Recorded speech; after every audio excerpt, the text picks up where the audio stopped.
You are in your house, your safe space. You let a friend in. Come on in, you say. It's a male friend. But little do you know that he never came for just a visit. He plans on raping you. This is the story that Artemisia Gentileschi portrays in her painting Susanna and the Others. And if you don't know who this artist is, well, you are now in the presence of the most magnificent baroque artist that has ever lived. So let me tell you a little bit more about her. She's famous for the drama, the realism, the dynamism, and the chiaroscuro. But unlike any baroque artist, or even any contemporary artist, Gentileschi took revenge on oil, turning her traumas of rape, injustice, and repression into breathtaking paintings. The Others are positioned on top of the painting and are whispering Susanna's ears. She grimaces, awkwardly turning her head, lurking away from this creepy old man. But what strikes me the most about this painting is actually the color combination. As you can see, both men are dressed in red tones, especially the one to the right.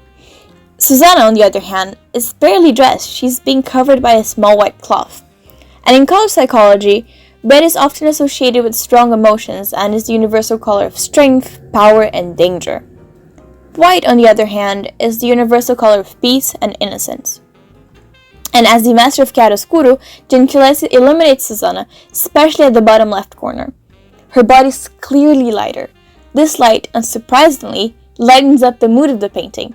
We don't want a scary painting with rape and blood, but we want a message of hope.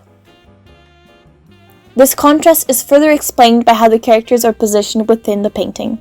There is no need to trace a line between the protagonist and the Others, because the wall does that for us.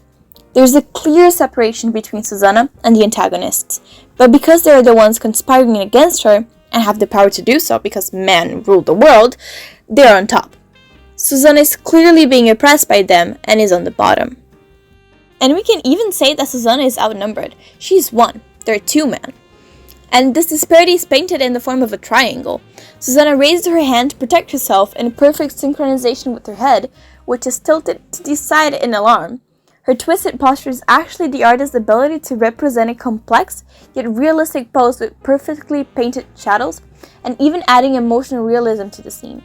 And as if the painting wasn't complex enough, a recent X-ray indicates that Gentileschi actually changed her mind before completing the painting. But my question is, why?